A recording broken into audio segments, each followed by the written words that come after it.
Class fifth. पहले हमने कबीर के दोहे पढ़े थे, अभी हम रहीम के पढ़ेंगे। पहला दोहा है, जो रहीम उत्तम प्रकृति का करी सकत कुसंग, चंदन विष व्याप्त नहीं लपटा रहा भुजंग। भुजंग किसको कहते हैं? सांप को। अब बोलते हैं कि चंदन का जो पेड़ होता है वो कितना पवित्र होता है और कितना शीतल होता है वो जो चंदन का पेड़ होता है। उन्होंने एग्जाम्पल देके कहा हुआ है कि अगर उस पर भुजंग जो सांप है कितना वशीला है, वो उस पर अगर पूरे दिन लिपटा भी रहे, इससे जो चंदन की जो उसकी कोमलता है, जो उसकी अच्छे गुण है वो कम नहीं हो जाते, जहाँ बिल्कुल ख़त्म नहीं हो जाते अगर उस पर सांप पूरे दिन चिपका भी रहा, उसके साथ लिपटा भी रहे। उसके बाद कही रहीम संपत्ति सगे बनत बहुत बहुत रति, विपत्ति कसोटी ये कैसे सोही सांचे मीत। बोलते हैं कि जब हमें कैसे पता चलता है कि सच्चे हमारे मित्र कौन है, जो हमारे सगे वो ही होते हैं जब हम किसी मुसीबत में फंसते हैं, जब किसी हम परेशानी में होते हैं, तो जो हमारे उस टाइम पे जो हमारे सगे मीत, जो हमारे मित्र जो हमारा साथ देते हैं, वही क्या होते हैं? हमारे सच्चे मित्र होते हैं। उसके बाद है नेक्स्ट है, तरुबर फल नहीं खात है, सरबर पियत नहीं ना पानी, कही रहीम पर काज हित संपत्ति संचही सुजानी। अब बोलते हैं कि जो पेड़ है वो अपना फल खुद नहीं खाता है, वो जो सरोवर है वो अपना पानी खुद नहीं पीता है, दरिया वगैरह अपना पानी खुद नहीं पीते हैं, वो क्या करते हैं?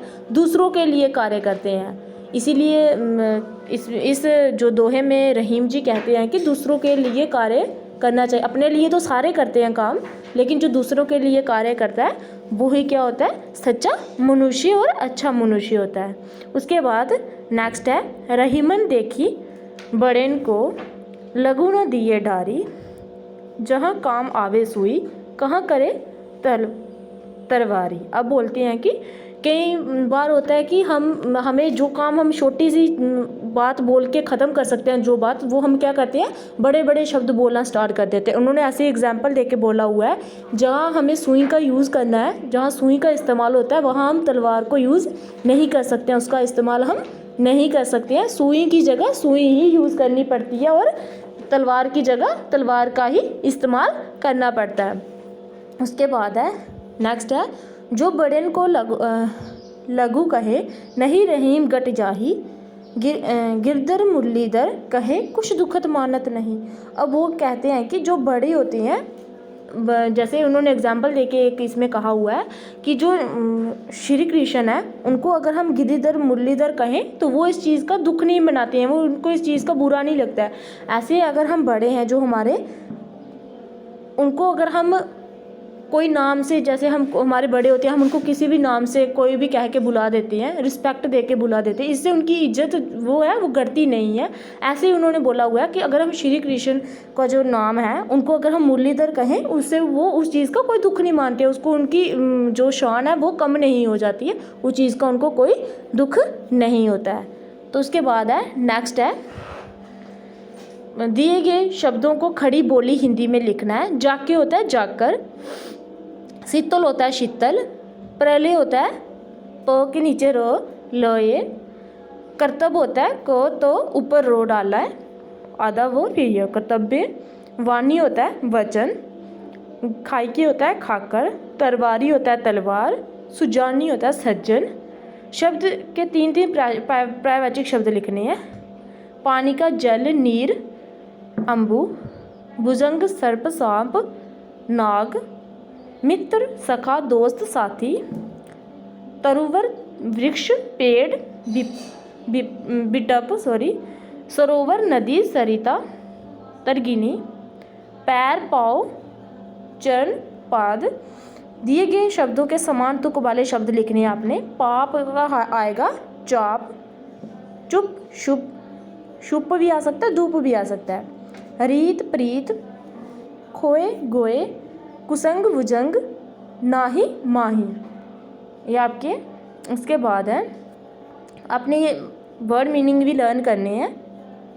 उसके बाद है ये आपने खुद पढ़ के लर्न करने हैं। इसमें मैंने आपको जो कविता में मैंने समझा दी है ये वर्ड का क्या मीनिंग होता है, अभी आपने खुद करने हैं इनको।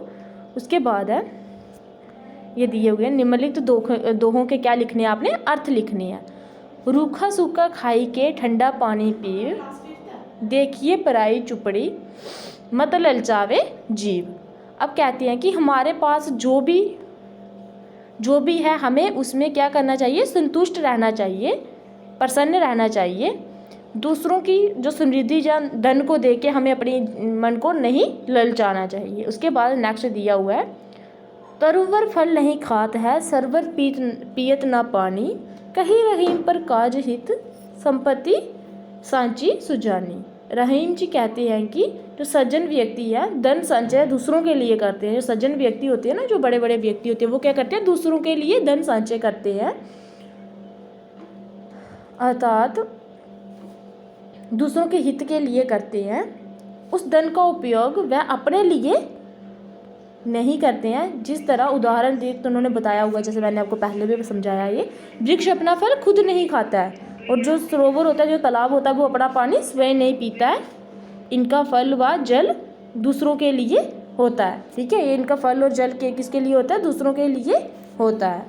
उसके बाद है जो इसके आपके प्रश्न उत्तर हैं वो मैं आपको भेज रही हूँ, वो मैं आपको समझाऊंगी नहीं, क्योंकि मैंने आपको चैप्टर अच्छी तरह से रीड करवाया हुआ, समझाया हुआ है, तो वो आप खुद करोगे। नेक्स्ट बताऊंगी आपको चैप्टर नेक्स्ट वीडियो में।